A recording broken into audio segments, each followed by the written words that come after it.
আসসালামু আলাইকুম দর্শক, আশা করি সবাই সুস্থ আছেন। আলেকজান্দ্র গেলিভিয়েচ দুগিন রাশিয়ার সবচেয়ে প্রভাবশালী দার্শনিক, রাজনৈতিক বিশ্লেষক ও কৌশলী। পশ্চিমা মিডিয়ায় তিনি উগ্রবাদী হিসেবে অধিক পরিচিত। সিরিয়ান গৃহযুদ্ধে রাশিয়ার সরাসরি প্রবেশ এবং রাশিয়া ইউক্রেনের মধ্যে 2014 সালে সংগঠিত ডোনবাস যুদ্ধ অথবা মার্কিন যুক্তরাষ্ট্রের 2016 সালের রাষ্ট্রপতি নির্বাচনে রাশিয়ার প্রভাব, পশ্চিমা বিশ্বজুড়ে নব্য ডানপন্থী ও অন্যান্য মূলধারার রাজনৈতিক আদর্শ বিরোধী লোকরঞ্জনবাদী মতাদর্শের প্রসার ঘটানো সহ বর্তমান বিশ্ব রাজনীতির বহু আলোচিত ঘটনায় যার প্রত্যক্ষ ও পরোক্ষ মদত রয়েছে। ক্রেমলিন ও রাশিয়ান মিলিটারির সাথে তার নিবিড় সম্পর্ক। আলেকজান্দ্র দুগিন রুশ প্রেসিডেন্ট ভ্লাদিমির পুতিনের অত্যন্ত ঘনিষ্ঠজন। দুগিন রাশিয়ার পুতিনের ব্রেন হিসাবে পরিচিত, তাকে রাসপুতিনও বলা হয়ে থাকে। পশ্চিমে তিনি পুতিনের কোর্ট ফিলোসোফার নামেও পরিচিত, তবে সরকারি কোনো পদে তিনি অধিষ্ঠিত নন। দুগিন বিশ্বায়নের গোর বিরোধী এবং বহুপাক্ষিকতাকে বৈশ্বিক স্থিতিশীলতার মূল মন্ত্র হিসাবে মনে করেন। প্রখ্যাত রুশ দার্শনিক আলেকজান্দ্র দুগিনের মেয়ে দারিয়া দুগিনার মৃত্যুর পেছনে ইউক্রেনের হাত রয়েছে বলে দাবি করে রাশিয়া। রাশিয়ার গোয়েন্দা সংস্থা দাবি করে দুগিনার হত্যাকাণ্ডের পিছনে ইউক্রেনের গোয়েন্দা সংস্থার হাত রয়েছে। 2022 সালের 20 আগস্ট রাশিয়ার রাজধানী মস্কোয় একটি গাড়ি বিস্ফোরণে নিহত হন দুগিনের মেয়ে দারিয়া দুগিনা।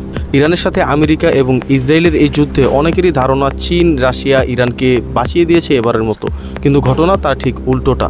সবাই ভেবেছিল এবারই বোধহয় ধ্বংস হয়ে যাবে খামেনি সাম্রাজ্য, কিন্তু হুঙ্কার দিয়ে ঘুরে দাঁড়ায় ইরান। ইরান যদি হারতো তবে কি শুধু ইরান একা হারতো? বেইজিং মস্কোর কি কোনো ক্ষতি হতো না? সম্প্রতি এই বিষয়েও ব্যাখ্যা দিয়েছেন আলেকজান্দ্র দুগিন। এবার তার ব্যাখ্যা ছিল এমন: তৃতীয় বিশ্বযুদ্ধের সূচনায় ছিল ইরানে আমেরিকার হামলা। যুদ্ধ শুরু হয়ে গিয়েছে, শুধু আমরা তা স্বীকার করতে চাইছি না।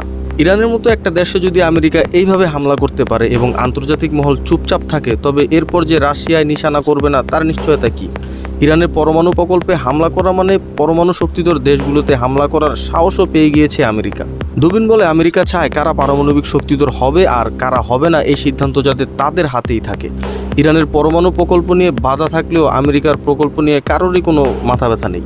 দুবিন বলেন, ইসরায়েল এবং ইউক্রেন তারা একই ভূরাজনৈতিক ছাঁচে তৈরি। ইসরায়েল যেমন গাজায় নির্মমভাবে আক্রমণ চালায়, ইউক্রেনও ঠিক তাই করছে ডনবাসে। দুবিন আরও বলেন, ইসরায়েল প্রকৃতপক্ষে পশ্চিমাদের প্রক্সি, তবে কেউ কেউ বলবেন আসলে পশ্চিমই ইসরায়েলের প্রক্সি। তিনি আরও আশঙ্কা করে বলেন, ইউক্রেনের প্রেসিডেন্ট জেলেন্সকি শুধু সাহায্যই না, পশ্চিমাদের কাছে অস্ত্রও চাইছেন। প্রথমে সহানুভূতি, পরে অস্ত্র, তারপর নির্বিচার আক্রমণ। আলেকজান্দ্র দুগিন বলেন, আজ ইরান আক্রান্ত, দেখব কাল রাশিয়া। যুদ্ধ করব কি করব না এখন আর তা নিয়ে ভাবছি না, প্রশ্ন আমরা এখন বাঁচব কিভাবে। তিনি মনে করেন বর্তমান এই পরিস্থিতিতে ইরানের ভূমিকা গুরুত্বপূর্ণ। ইরানের শক্ত মনোবল এই যুদ্ধে অন্যরকম প্রতিক্রিয়া তৈরি করতে পারে। হরমুজ প্রণালী বন্ধ করে দিয়ে অথবা লোহিত সাগরে হুতিদের মাধ্যমে প্রতিরোধ গড়ে তোলা হতে পারে ইরানের প্রধান কৌশল। ইরান যদি ভেঙে পড়ে তবে এটা শুধু